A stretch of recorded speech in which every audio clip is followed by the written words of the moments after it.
ఓం వాగర్ధావివ సంపృక్తో వాగర్ధ ప్రతిపత్తయే జగతః పితరో వందే పార్వతీ పరమేశ్వరౌ. ప్రేక్షక మహాశయులకు నమస్కారం.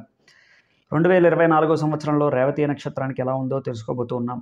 రేవతి నక్షత్రానికి సంవత్సరం అంతా కూడా కొద్దిగా గడ్డు కాలం అనే చెప్పుకోవచ్చు. ప్రధానంగా జన్మంలో ఉన్నటువంటి రాహువు, 12వ స్థానంలో ఉన్నటువంటి శని, ఇప్పటిదాకా 2వ స్థానంలో ఉన్నటువంటి గురుడు, మే నుంచి గురుడు తృతీయ రాశికి వెడతాడు. కొద్దిగా అప్పటి నుంచి బాగుంటుంది.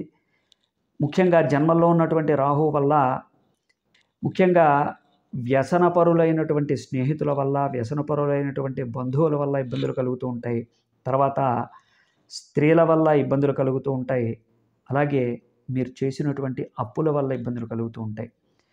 ఎవరికైనా సరే మాట ఇచ్చే ముందు కొద్దిగా చూసుకొని ముందు వెనక అప్పుడు మాట ఇవ్వండి. మీరు వెనకడుగు వేయకండి. అలాగే నిరుద్యోగ సమస్యలు తీరతాయి. అయితే చిన్న చిన్న ఉద్యోగాలు వచ్చినప్పటికీ కూడా సరిపెట్టుకుని ముందుకు వెళ్తూ ఉండాలి తప్ప చిన్న ఉద్యోగం మీద కదా అని వదిలేస్తే అసలు ఏదీ లేకుండా పోతుంది.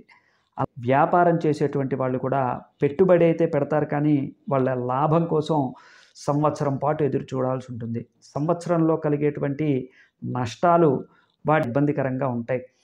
ఈ కష్టాలని తొలగించుకోవటం కోసం, అలాగే మీరు తగినటువంటి ఫలితాలు వచ్చేటువంటి మార్గం ఏదైనా ఉందా అంటే చండీ హోమం చేసుకోవాలి. తప్పకుండా చండీ హోమం చేసుకోవాలి. నవగ్రహ పాశుపత హోమం కూడా చేసుకోవాలి.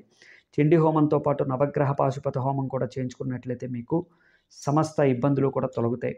ముఖ్యంగా భార్యాభర్తల మధ్యలో కలిగేటువంటి ఇబ్బందులు తొలగడంతో పాటుగా మీరు అనుకుంటున్నటువంటి అన్ని కార్యక్రమాలు కూడా పూర్తవుతాయి, బయట వాళ్ళతో గొడవ లేకుండా. అయితే చిన్న చిన్న యాక్సిడెంట్లు అవుతూ ఉంటాయి, జాగ్రత్తగా చూసుకుంటూ ఉండాలి.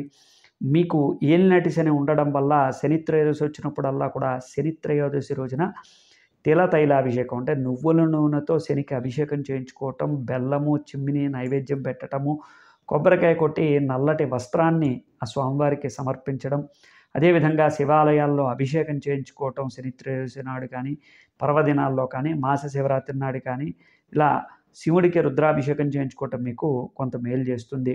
అలాగే చిన్న చిన్న విషయాలకి ఎక్కువగా చిరాకు పడకండి, కోప్పడకండి, మానసికంగా కృంగిపోకండి. ఏ విషయంలోనైనా సరే మీకు మంచి మార్గాలు లభిస్తాయి. అన్ని విషయాల్లోనూ కూడా మీకు సపోర్ట్ లభిస్తుంది.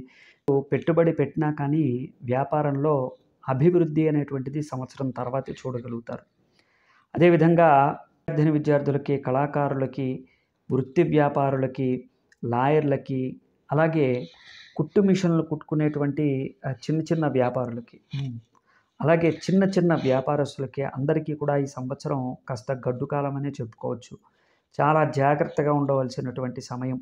కాబట్టి రేవతి నక్షత్రం వాళ్ళు ఎట్టి పరిస్థితుల్లోనూ కూడా మాట జారద్దు. అలాగే పెట్టుబడి పెట్టేటప్పుడు చాలా జాగ్రత్తగా చూసుకుని తక్కువ పెట్టుబడిలో వ్యాపారం ప్రారంభించే అవకాశం చూడండి. అలాగే ఈ సంవత్సరం అంతా కూడా వివాహాది శుభకార్యాలు ఏదైనా ఉంటే కనుక వాయిదా పడుతూ ఉంటాయి. అలాగే చివరికి వచ్చేటప్పటికి ఫిబ్రవరి తర్వాత ఏదైనా శుభవార్త వినేటువంటి అవకాశాలు ఉన్నాయి 2025 ఫిబ్రవరి తర్వాత. కాబట్టి 2024లో మాత్రం చాలా జాగ్రత్తగా ఉండవలసినటువంటి సమయం. ఆదాయం, ఖర్చు 2 సమానంగా ఉంటూ ఉంటాయి. అలానే అప్పులు చేసి ఇబ్బందుల పాలు కాకండి, అనవసరమైనటువంటి ఖర్చులు చేయకండి. మరింత సమాచారం కోసం మా కామెంట్ రూపంలో తెలియజేయండి. శుభం భూయాత్. జై శ్రీరామ్.